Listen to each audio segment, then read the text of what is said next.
Mike, on se connaît depuis Montpellier, hein? C'est ça, DJ Mada Beats. Il est là, Just Do It, Voilà. Lifestyle, pirateur de contenu.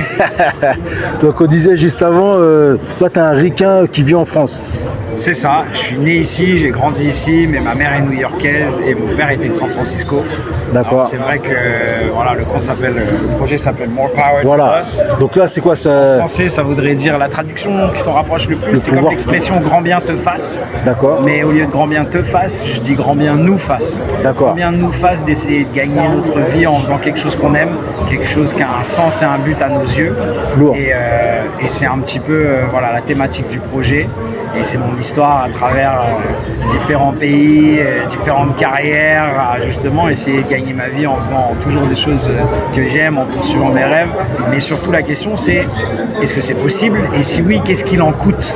Pas forcément en termes d'argent, mais plutôt en termes de sacrifice, D'investissement d'état d'esprit, personnel. d'investissement personnel, D'accord. de choix et d'aventure. Parce que En gros, la vie c'est une grande aventure. C'est pour ça que ça colle bien en plus avec mon Just Do It, c'est-à-dire en gros essayer de vivre avec ses passions, voilà quoi, de se débrouiller pour pouvoir vivre libre et heureux. C'est un peu ça. Ben, c'est définir ce qui est le bonheur, le bien-être et la réussite à tes yeux.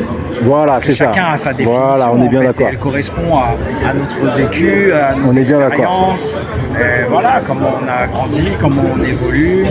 Et la vie est courte et en même temps, elle est assez longue pour planter et semer des graines, les Exactement. arroser et espérer les voir pousser et porter des fruits. Exactement. Donc voilà, j'essaie un petit peu d'inspirer les gens qui se posent des questions, si tu veux, et qui se disent ah putain, j'aimerais bien faire ça, j'ai telle idée, etc. Mais je suis pas sûr, donc d'essayer de se lancer. Ah, Motiver. tu conseilles un peu les gens dans ce sens-là? Bien sûr aussi, Ah ouais. c'est la suite du projet. Donc voilà, aussi d'accord. de motiver les gens qui sont déjà en chemin. D'accord. C'est-à-dire, on sait que ça va être dur. Si Ouais. tu choisis ce Comme genre de d'habitude, vie, ouais. Bah il va ouais. y avoir des hauts, des bas. Maintenant, le but, c'est vraiment... Et la satisfaction est tellement balèze que...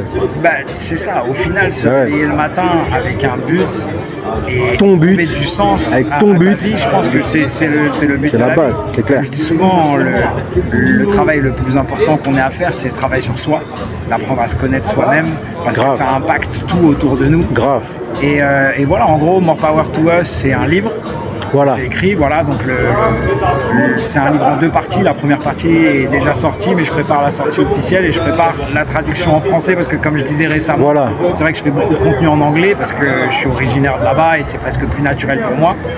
Mais voilà, je veux pas négliger non plus mon public francophone, donc Parce que là, il est déjà sorti en américain. c'est ça. Et là, tu vas le traduire maintenant en français. Je vais faire la version Voilà, française. ok. Et après, je vais sortir le 2e livre. Et il y a aussi un podcast et un documentaire qui est en post-production là, avec voilà, toute la saison 1.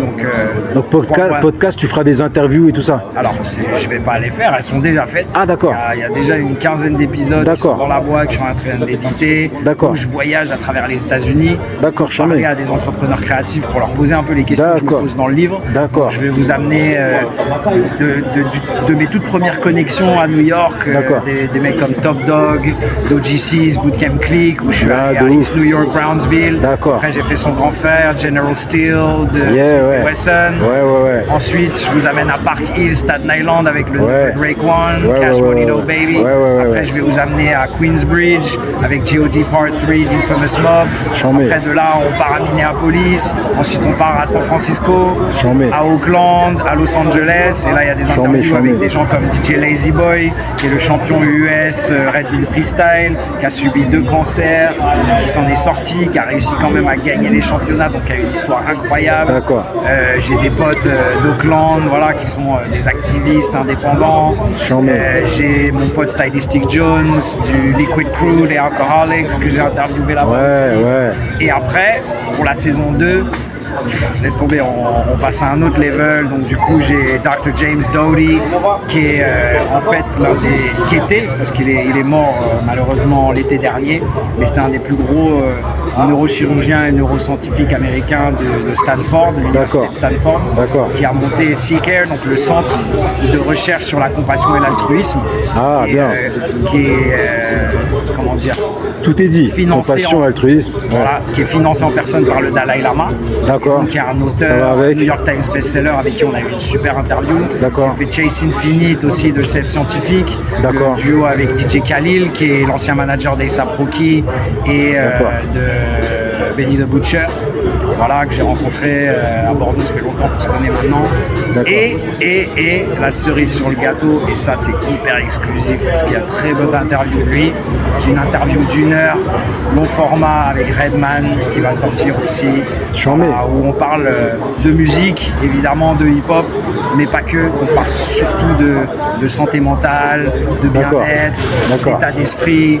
Et donc voilà, j'essaie de faire un petit peu quelque chose de différent, encore une fois, pour inspirer, motiver et transmettre des outils qui vous permettent à vous d'essayer de redéfinir le succès selon vos termes et pourquoi pas tenter de gagner votre vie en faisant ce que vous aimez, parce que comme vous avez pu le voir peut-être dans une petite vidéo avec Reza justement pendant leur passage pour l'expérience Wu-Tang, j'avais posé une question tout à fait, avec voilà, alors, ces conseils, tu vois, pour pouvoir tenter de réussir à gagner sa vie en faisant ce qu'on aime.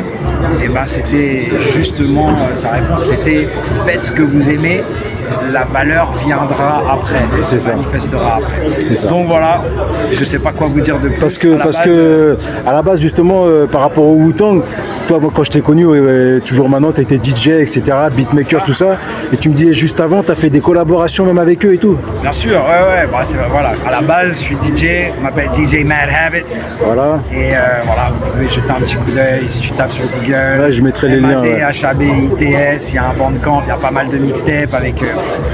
Certains les jaloux diront que c'est de l'IA. Mais ouais, beaucoup de dédicaces à l'époque, des Method Man, Redman. Et tu me disais, t'as fait leur tournée avec eux et tout, machin. J'avais un groupe à l'époque, on est parti en tournée avec Method Man et Redman, on a fait des features avec Spectadec du Wu-Tang, avec Big Noise de Mobb Deep.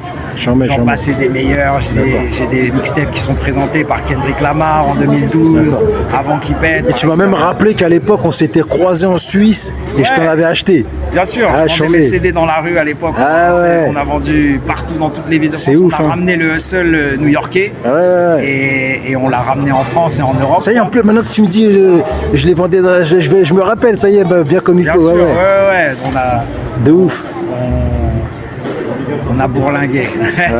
C'est d'ailleurs là que j'ai rencontré Nance de projet X Paris à l'époque, parce que lui faisait les braderies dans la rue avec ses boutiques et nous on vendait nos CD dans la rue avec des boutiques. Donc, ah oui, il va complètement, Nance, il va complètement dans ton concept. Bien sûr, et du coup je parle d'expérience. Voilà, c'est ça. C'est pas des choses que j'ai lues dans des livres. Ouais, que je veux dire, on parle de vraies choses.